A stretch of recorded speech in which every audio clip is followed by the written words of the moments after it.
Hi, welcome to three roses kitchen. இன்றைக்கி நம்ம என்ன செய்ய போகிறோம்னு பார்த்தீங்கன்னா ரொம்பவே ஒரு சூப்பரான இனிப்பு அவல் தாங்க செய்ய போகிறோம். எப்படி செய்கிறது வாங்க வீடியோக்குள்ளே போய் பார்க்கலாம். வீடியோக்குள்ளே போகிறதுக்கு முன்னாடி ஃபஸ்ட் டைம் நம்ம சேனலை பார்க்குறது இருந்தால் சேனலை சப்ஸ்கிரைப் பண்ணிக்கோங்க. மறக்காமல் லைக் பண்ணிட்டு உங்கள் ஃப்ரெண்ட்ஸ் அண்ட் ஃபேமிலி மெம்பர்ஸ்க்கு ஷேர் பண்ணுங்கள்.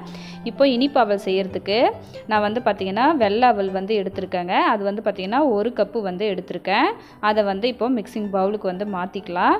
மாற்றிட்டு நம்ம தண்ணி ஊற்றி இந்த அவலை வந்து நல்லா அலசி கழுவி எடுத்துக்கலாங்க.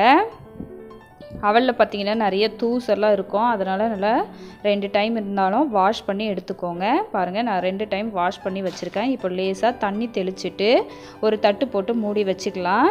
இது அப்படியே கொஞ்சம் நேரம் இருக்கட்டும். இப்போது ஒரு பேன் வச்சுட்டு 2 டேபிள் ஸ்பூன் நெய் வந்து ஊற்றிக்கோங்க. ஊற்றிட்டு முந்திரி பருப்பு வந்து நான் உடச்சி எடுத்திருக்கேன். இப்போ அதை வந்து சேர்த்துக்கலாம். சேர்த்து வறுத்துக்கலாம். இது கூடவே பார்த்திங்கன்னா நான் திராட்சை கொஞ்சம் சேர்த்துக்கிறேங்க.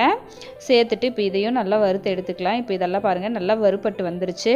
இப்போ இதை வந்து ஒரு பிளேட்டுக்கு வந்து மாற்றிக்கலாம். மாற்றிட்டு 1 கப்பு தேங்காய் வந்து துருவி வச்சுருக்கேன். இப்போ அதை வந்து இந்த நெய்யிலே சேர்த்துட்டு இந்த தேங்காயை வந்து நம்ம நல்லா வறுத்துக்க போகிறோங்க. தேங்காயில் இருக்கிற அந்த ஈரப்பதமெல்லாம் போகிற அளவுக்கு வறுத்துட்டு நம்ம எந்த கப்பில் வந்து அவல் எடுத்தோமோ அதே கப்பில் 1/2 கப்பு வெல்லம் வந்து நான் சேர்த்துருக்கேன். இது வந்து தூசு கல் மண் இல்லாத நல்ல வெல்லங்க. அந்த மாதிரி மற்ற வெல்லமாக இருந்தால் நீங்கள் வந்து தண்ணியில் கரைச்சி எடுத்து சேர்த்துக்கோங்க. இப்போ பாருங்கள், நம்ம சேர்த்துன வெல்லமெல்லாம் நல்லா கரைஞ்சி வந்துருச்சு. இதை பாருங்கள், அவலும் நல்லா பொல பொலன்னு எவ்வளோ சூப்பராக வந்திருக்குன்ட்டு நல்லா ஊறி பொல பொலன்னு ஆயிடுச்சு. இப்போ அவல் வந்து சேர்த்துக்கலாம். சேர்த்துட்டு இப்போ இதை வந்து நம்ம நல்லா மிக்ஸ் பண்ணி விட்டுக்கலாங்க.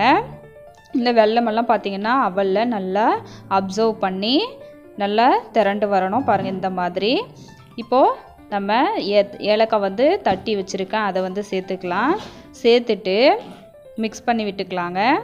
மிக்ஸ் பண்ணதுக்கப்புறமா நம்ம வறுத்து வச்சுருக்கிற முந்திரி திராட்சையை வந்து சேர்த்துக்கலாம். சேர்த்துட்டு இப்போது மிக்ஸ் பண்ணி விட்டோம்னாக்கா ரொம்பவே சூப்பரான இனிப்பு அவல் வந்து ரெடி ஆகிடுச்சு. ரொம்ப டேஸ்ட்டாக இருக்கும். குழந்தைங்கள்லாம் ரொம்பவே விரும்பி சாப்பிடுவாங்க. ரொம்ப ஹெல்த்தியானதும் கூட. இப்போ பார்த்தீங்கன்னா ஸ்டவ்வை வந்து சிம்மில் வச்சுட்டு ஒரு 3 நிமிஷம் வந்து மூடி போட்டு மூடி வச்சுட்டு நம்ம எடுத்து கலக்கணுன்னாக்கா அந்த வெல்லமெல்லாம் அவலில் நல்லா அப்சர்வ் ஆகி வந்துடும். ஸ்டவ் ஆஃப் பண்ணிட்டு எடுத்துட்டோம். நம்மளோட சூப்பரான இனிப்பு அவல் வந்து ரெடி ஆகிடுச்சு. கண்டிப்பாக நீங்களும் ட்ரை பண்ணி பாருங்கள். ரொம்ப டேஸ்ட்டாக இருக்கும். ட்ரை பண்ணி பார்த்துட்டு உங்களோட கமெண்ட்டை சொல்லுங்கள். தேங்க்ஸ் ஃபார் வாட்சிங்.